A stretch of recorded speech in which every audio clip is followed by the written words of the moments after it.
مغربی میانمار میں ایک بودھ خاتون کی عصمت ریزی کی جاتی ہے، پھر اس کا قتل کا الزام 3 مسلمانوں پر لگا دیا جاتا ہے۔ ایک ہفتے بعد 10 مسلمانوں پر حملہ ہوتا ہے اور ان کا بھی قتل کر دیا جاتا ہے۔ لیکن پھر آگے کیا ہوا، یہ دنیا کی نظروں سے چھپا رہا۔ یہ کہانی ہے ان لوگوں کی جنہیں اپنا وطن چھوڑنا پڑا، جہاں وہ پیدا ہوئے تھے۔ انہیں ان کے گھروں سے بے دخل کر دیا گیا۔ یہ کہانی ہے مغربی میانمار کے روہنگیا مسلمانوں کی،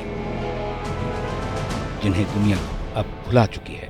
لیکن یہ روہنگیا مسلمان ہیں کون؟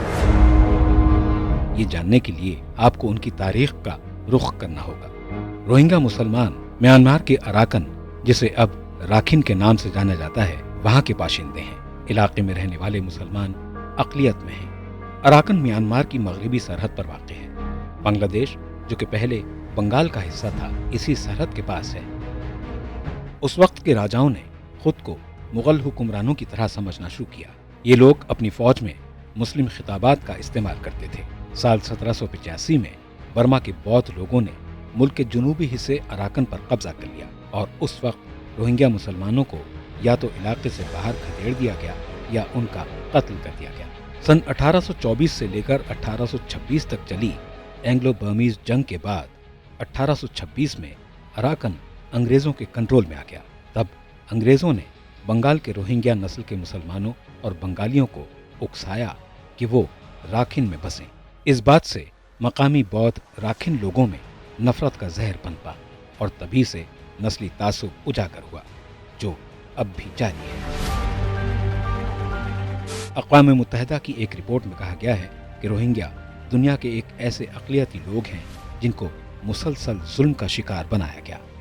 برما کے فوجی حکمرانوں نے روہنگیا شہریوں کے سارے حقوق چھین لیے۔ یہ لوگ سنی اسلام کو مانتے ہیں، اور ان پر سرکاری پابندیوں کی وجہ سے یہ لوگ پڑھ لکھ بھی نہیں پاتے۔ 1991 سے 1992 میں دمن کے دور میں قریب 2.5 لاکھ روہنگیا بنگلہ دیش بھاگ گئے تھے۔ اس سے پہلے ان کو فوج نے یرغمال بنا رکھا تھا۔ فوج نے ان لوگوں کا قتل کیا اور بڑی تعداد میں خواتین کی عصمت کو تار تار کیا، اور آج بھی یہ انہی زیادتیوں کا شکار ہو رہے ہیں۔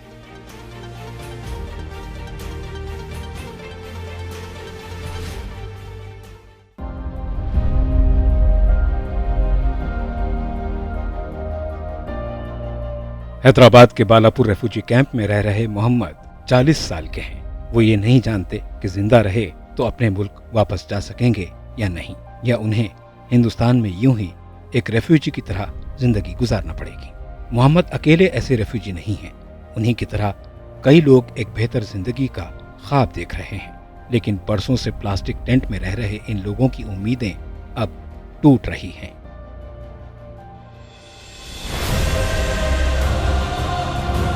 کہنے کو تو یہ ریفیوجی کیمپ ہے، لیکن اس کی حالت بد سے بدتر ہے۔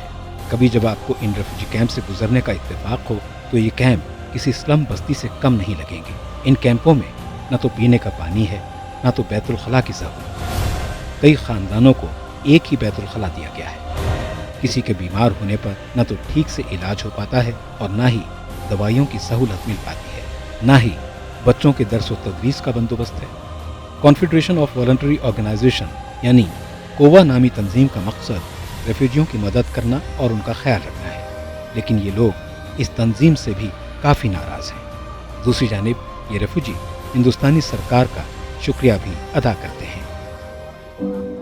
98% روہنگیا مسلمان پڑھے لکھے نہیں ہیں، جس سے انہیں نوکری ملنے میں بھی کافی پریشانی ہوتی ہے، اور ہندوستانی زبان کا علم نہ ہونا بھی پریشانی کا سبب ہے۔